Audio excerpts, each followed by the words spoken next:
Sometimes what you discover turns out to be worse than what you first thought. As I lay in the dark, looking up at the ceiling, I figured it was about 2 o'clock in the morning. I got up, looked up at the bars, and thought how much my life had changed in less than 24 hours. You see, I was in a holding cell at the 3rd police station downtown.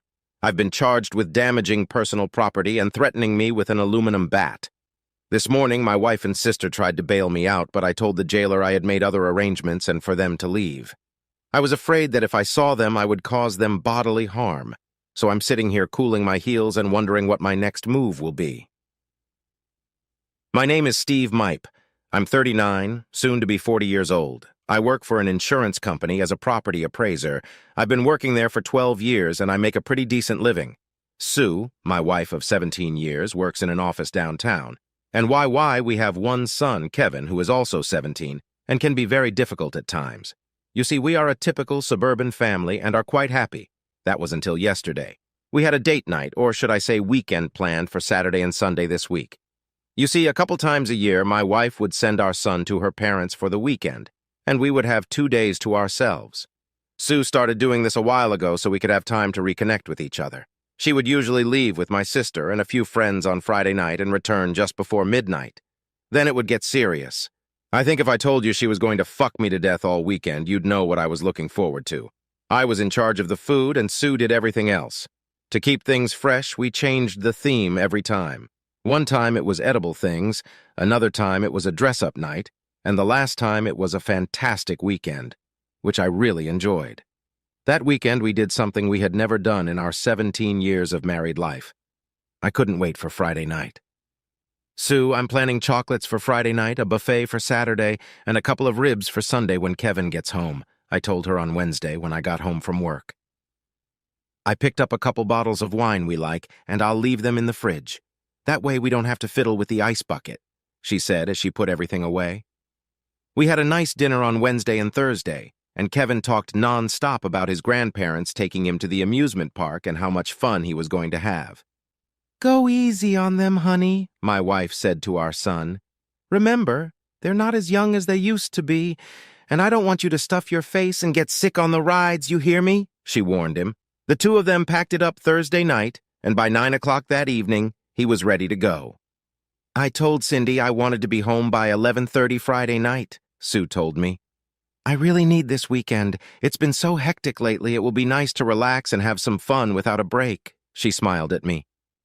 "I don't plan on wearing clothes all weekend. I don't think you'll mind," she said as I started chasing her around our bedroom.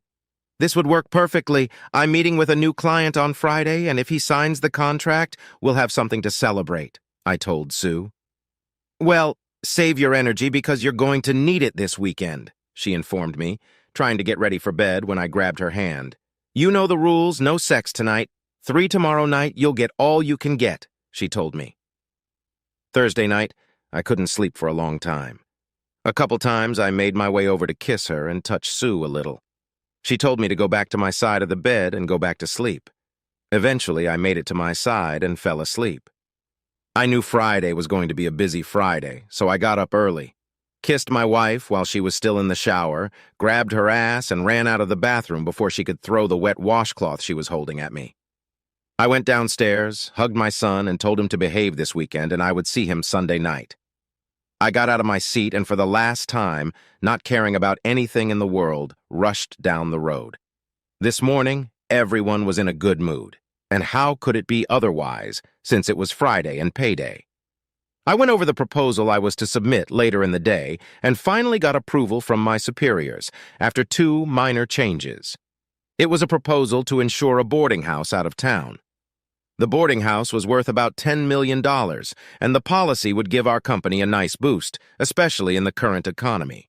"Don't screw it up," said my boss Tom around 3:30. "What time are you meeting with them?" he asked. "He wants me there around 6 o'clock so we can go over the rooms after they check in Friday's guests," I told him. "How much leeway do I have with the rooms?" I asked. "Not a lot. If you need to, you can go down 3%, but no more than that." "Don't worry, I won't leave without a signature," I told him. I hung around the office and left around 5:30. It was only a 25-minute drive to downtown, but it was a scenic drive along the lake, so I took my time and enjoyed the view. I pulled up to the boarding house at about 6:10 and took one more look at the rooms before going inside.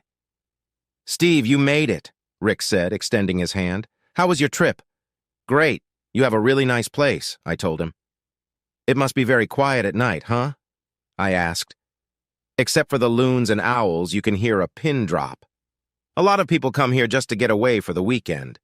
We are close to town, but far enough away that we don't feel the hustle and bustle of the city. There is no TV, radio, or cable in the rooms, so there is nothing to distract you. Our restaurant is open until 8 o'clock, and there's music in the lounge until midnight," Rick told me. "Sounds like you've got your own little gold mine here," I told him. "Are you ready to see some rooms?" I asked. And that's exactly what we did for the next hour. He showed me around, we tweaked a few things, and by 7:30 we came to an agreement. I ended up giving him a discount of about 1.25%, but I was well within the range. He signed, I signed, and his wife notarized the agreement. "I'm glad it's over," he told me. "How about dinner before we return and maybe a bottle of wine to celebrate our new arrangement?" Rick asked. I agreed, and we went to a corner of the restaurant and sat in a private booth. "Not too many people here," I said, just making small talk. "It's still a little early. Most people get here by 7 o'clock, and my wife usually has everyone settled into rooms by 8:30. If you like meat, try the steak. It's unparalleled, and my chef grills it over an open fire to perfection. We had a great meal and enjoyed each other's company." "I wish I had a place like this," I told him. "It looks like there's a lot to do here, but at the same time, a lot of fun. I love people, and running something like this would appeal to me. Business is tough in our economy, and we make money, but not a lot. If we didn't live here and do 95% of the work ourselves, we'd never make it. But I like what I'm doing. I was full, and I don't know how I finished that steak. I also gave up dessert and only sipped a little brandy after dinner." "I should get going," I told him as we decided to take one last tour of the place. At that moment, my life as I knew it was over. We were standing in the doorway of the living room watching couples dancing when I thought I recognized someone. I was looking at a particular couple when Rick said, "Those are the Carrolls. They come here a couple times a year for dinner and then go to the dance floor. I'd love to hold something like that in my hands right now," he said to me. I would too, I thought to myself, because unless my eyes deceive me, that was my wife Sue, with her old college boyfriend, Bill Carroll. When they turned and walked back to their table, I confirmed it. So it was Sue and Cindy's bachelorette party, I said to myself. I watched them laugh, have a drink, and walk back to the dance floor to a slow number. The only reason I didn't rush right over there and pounce on the two of them was because I was standing next to Rick and had to at least appear professional. "Rick, I need to get home. I've got tons of things to do for tonight, and it's almost 10 o'clock. I want to thank you again for the business, and I know you won't regret coming to our company," I told him as I walked away from the door. "Pick a weekend and bring your wife. You'll be my guests.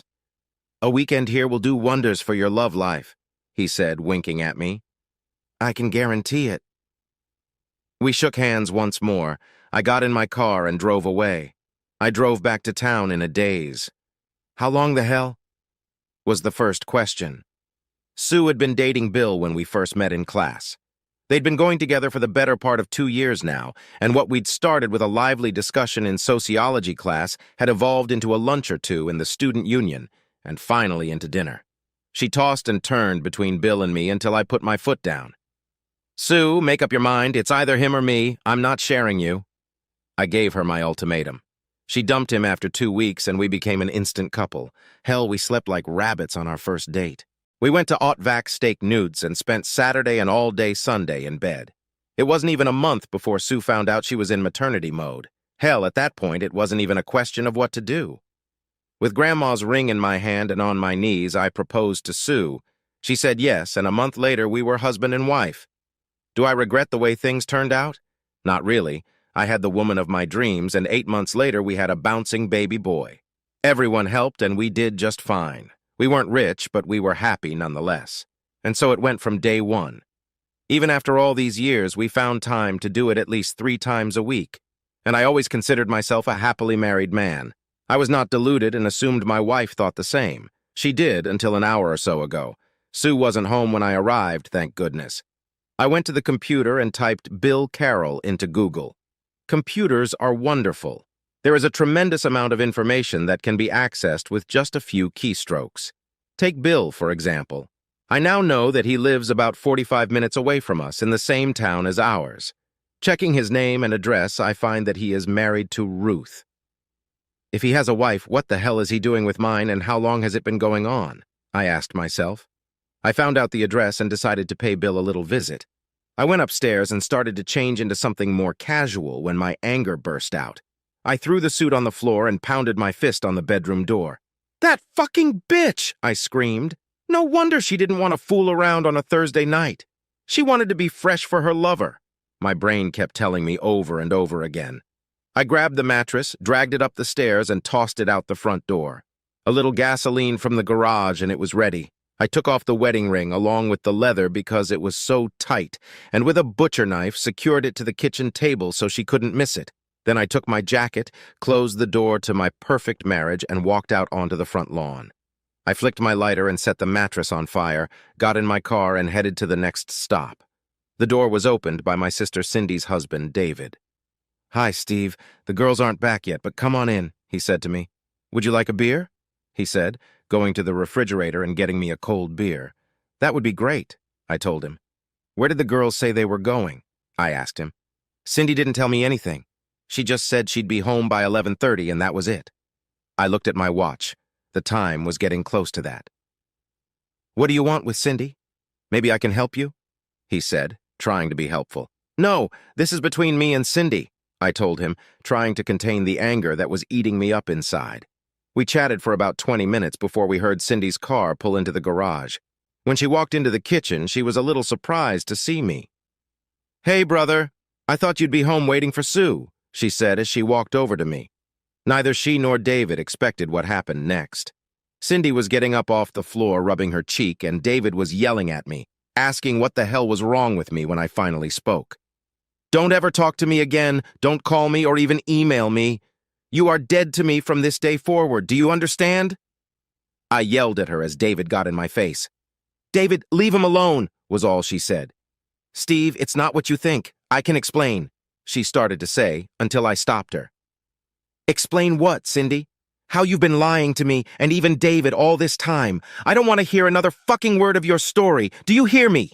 Never in a million years did I think my own sister would do that to me," I said, as I walked out of their house and listened to David yelling at her, asking what the hell was going on, and she started crying. All I heard when I pulled away was David still asking her what the hell I was talking about. It didn't really matter to me anymore, though. It took me almost 50 minutes to get to my final stop of the evening. I verified the address, got out of the car, and opened the trunk. Pulling out Kevin's almost new aluminum bat, I started smashing all the windows of the car in the driveway, including the headlights. By this time, the house lights were on, and Bill opened the front door. "What the hell are you doing? Are you out of your mind? I already called 911, and you better leave before they get here," he yelled to me. "Come out here, Bill, and we can settle this man-to-man, unless you remain the coward you've always been. Hey, asshole, does your wife know you're cheating on her? Maybe we should just switch wives and call it even?" I shouted at the world as I approached the front door. I shouted again.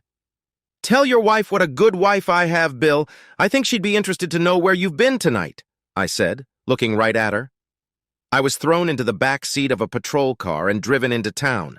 It was too late to do anything tonight, but tomorrow, I was told, I would be able to post bail after my arraignment. So here I sit in my cell wondering what will happen next in my life. My only sister was now dead to me, because all this time she was covering for Sue. The worst part is, I didn't even see this coming. I guess I was happy, stupefied, and gullible. The next 4 hours gave me enough time to realize that this had been going on for at least a year, maybe more. The weekend sex, I think, was a cover for her cheating on me. By 6 a.m., I had calmed down considerably. I was still mad as hell, but the initial shock had passed. Saturday morning, I appeared before a judge and heard the charges. My bail was set at $2,500, and I was allowed one phone call. I called my boss, Tom. "What the hell is going on?" Tom asked when he posted my bail. "What the hell did you do?" I told him the short version as he drove with his mouth open, not believing a word I said. "Where do you want me to drop you off?" he asked. I gave him Bill's address because I hoped my car was still there, and it was. I wanted to ring the bell and start over, but I knew I didn't want to spend another night in jail. I saw the curtains slide closed, but this time, no one came to the door. There was no way I was going home, so I just checked into the Holiday Inn closest to work. Breakfast at Denu's almost brought me back to life, or at least filled my empty stomach. Last night I wanted answers, but now I didn't care. I turned on my cell phone and there were 5 messages from my sister and 10 from Sue. I listened to one of them in which my sister was telling me that all was not as it seemed and for me to call Sue because she was worried about me. A little late, I thought to myself. Sue was having about the same thing. "Please call me so I can explain everything," she begged through her tears, but I wasn't in the mood to talk to her. I erased any remaining messages and turned off my phone. I got drunk on Sunday, but not before leaving the house and buying a few things to wear to work on Monday. For the past 8 years, I haven't had more than 4 beers at a time, but today I managed to finish almost 12 bottles. Everything was fine until I threw up everything in my stomach and passed out on the bathroom floor. That's the kind of drinker I was. Monday, I was a little late for work, and as I walked past Tom's office, he stopped me. "You look like shit, but under the circumstances, I can't blame you," he told me. "If there's anything I can do, just let me know," he said. I held out the signed contract to him. At least something good came out of Friday night. I smiled weakly at him. "I told the receptionist to screen your calls and take messages for the next few days, and security won't let your wife in until you give the okay. So have a cup of coffee and tell me about what you had to give up to get signed on Friday," Tom told me. Monday was a drag. I was busy rewriting the new contract and sending it to corporate. I got a lot of praise, but it didn't make me feel any better. Security told me that they wouldn't let Sue on the doorstep and asked if I wanted to continue to keep Sue out. I replied that I did. I rarely traveled, but the one thing I hated when I traveled was eating alone. No matter how good the food was, eating alone was unpleasant. Instead of Denu's, tonight I went to Olive Garden. I sat at a table for 2 in the back of the restaurant and ate well, but I would have been better off with a bottle of wine. I didn't like to drink. But in the past 2 days, I'd consumed a 2-week supply of alcohol, and it hadn't improved my mood one bit. Monday night, I started making plans. I didn't trust Sue, and with my luck, she would empty our savings and checking accounts. I pulled out my laptop and logged onto the website. No, the funds were in place, thank goodness. I made a note to take half of it at lunch tomorrow and open a new account. My medical account couldn't be changed, but the company insurance policy and 401k definitely could. I would transfer both to Kevin if anything happened to me. When my phone rang, I remembered I forgot to turn it off after checking my messages. The call I answered was from my dad. "Okay, where the hell are you?" he asked. I guess we had gotten beyond the hello and how are you stage. "At a motel near work," I replied. "Do you know I have 2 crazy women in my house right now? They're crying and telling me and your mother that what you saw Friday night wasn't what it seemed," he said seriously. "I can't understand what they are saying, only that Cindy and Sue have been lying through their teeth for a long time." "Are you in the mood to come here tonight and figure it all out?" my father asked. "Not really, no. I saw what I saw and there's nothing Sue can say to explain it." "I'm sorry they dragged you into my mess, Dad. But if you saw what I saw and it was Mom, you'd kick her to the curb too. I just feel sorry for Kevin. He's going to be put in the damn middle," I told him. "Well, son, do what you gotta do and call your mom this week.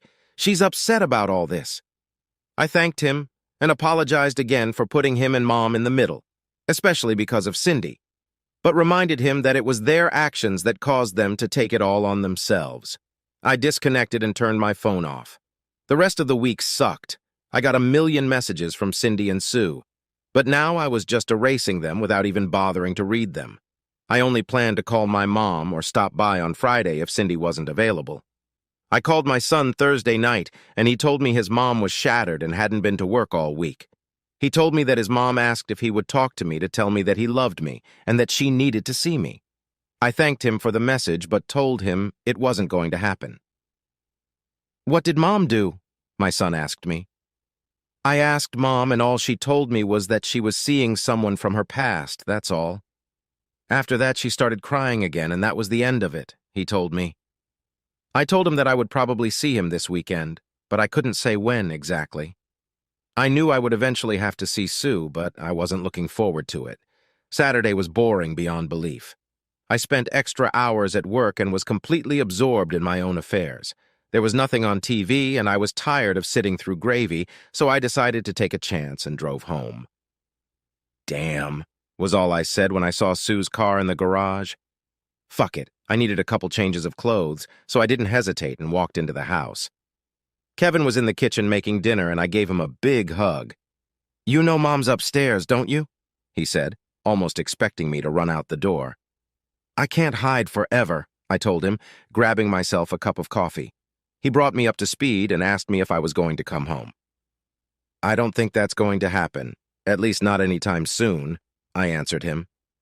"But if it does, you'll be the first to know," I said, trying to smile. I finished my coffee and decided to go upstairs to get it over with. As I walked up the stairs, I heard nothing coming from our bedroom. I opened the door and walked in. What a mess. Sue was dead asleep on the bedspread and was wearing sweatpants. Her hair was dirty and greasy, and she looked just awful. I walked over to my closet, opened the door, and started pulling out a few things, at which point Sue woke up. "You're back!" she shouted. "Not for long, I just came in to get a few things," I told her as she sat up on the bed. "I missed you," she said, now with tears in her eyes. "What's the matter? Bill doesn't give you enough?" I said sarcastically. "Steve, you have to believe that I never slept with him," she said seriously. "I only saw him a couple times a year and only at dinner. Sue, I was there. I saw you. Why can't you, for once in your life, stop lying? You were laughing and drinking and dancing with him. What was that? Did I dream it? All I know is it was my worst nightmare ever," I told her. "So just go to bed and I'll get my stuff and get out of your hair, and you can do whatever you want to Bill. I don't care anymore. Maybe you can have a threesome with his wife, then she won't feel left out," I shouted to her. "His wife already knows and has known for a year," she replied, looking at the floor now. "And she doesn't care? What kind of stupid shit is she?" I asked. "She may not mind sharing, but I sure as hell do," she yelled. "Sue, I don't need this shit. Do what you want. I don't care anymore," I said, going back to picking out clothes for next week. "Steve, there's something I have to tell you, and I know you're going to hate me for not telling you sooner, but I've kept it from you for too long already," Sue said in a voice just above a whisper. "Remember when that girl was kidnapped last January? At Kevin's school, they started an ID bank for every student. They swabbed them, took a piece of hair, and fingerprints. I thought it was a great idea, but when I provided his blood type information from my home file, I noticed something. Without your knowledge, I ran some tests and found out something awful," she said, sobbing. "Kevin's okay, isn't he?" I asked, now more than concerned. "Yes, but I found out something I never knew," she said, stopping. I asked. "What did you learn, Sue?" I asked again. Now she was openly crying. "I found out that you weren't Kevin's father," she said, sinking down on the bed. I was in shock, leaning against the dresser, and I thought it couldn't get any worse. "Are you sure? Did you check it out?" I asked in a frenzy. "I've been tested twice, and both times the results were the same," she told me. "I found the only person I've ever had sex with, and when he sent a cheek swab, it came back positive. I'm so sorry, Steve. I never knew that," she said as she continued to cry. "Let me guess. Bill is his father?" I said, as if trying to spit out some nasty stuff. "He wanted to meet Kevin and talk to him, but I refused. I made a deal with him to keep him in the shadows. I would meet with him a couple times a year and give him full information, including pictures and such, to keep him quiet. Bill was very excited about having a boy because he and his wife had 2 girls. Bill told his wife about Kevin, and she made him promise not to show up and tell Kevin who he really was if he wanted to stay married to her. Sue, you dumped Bill and started dating me. What the hell were you doing sleeping with both of us? I asked. When Bill came to get the rest of his stuff, he was all upset about me leaving him for you. We had a few drinks, and the next thing I knew, we were already in bed. I swear to God, that was the only time, and I didn't know Kevin was his. You have to believe me, she pleaded. And Cindy knew all about it? I asked. I told her and asked her what should I do. She said you would go crazy and it would be the end of our marriage and family. She told me to give Bill what he wanted and keep my mouth shut. That way no one would know. I'm sorry, Steve. I told her you wouldn't leave us, but she said you hate Bill so much you'd disown Kevin and me. I don't know why I didn't trust my instincts, she told me. So you've been seeing him since last year behind my back and using my sister to cover for you, is that about right? I asked. Sue just nodded, looking down at the floor. After 17 years? You didn't trust me enough to tell me? And instead you chose to lie to me. What were those special weekends? Was it just to make you feel better about lying to me?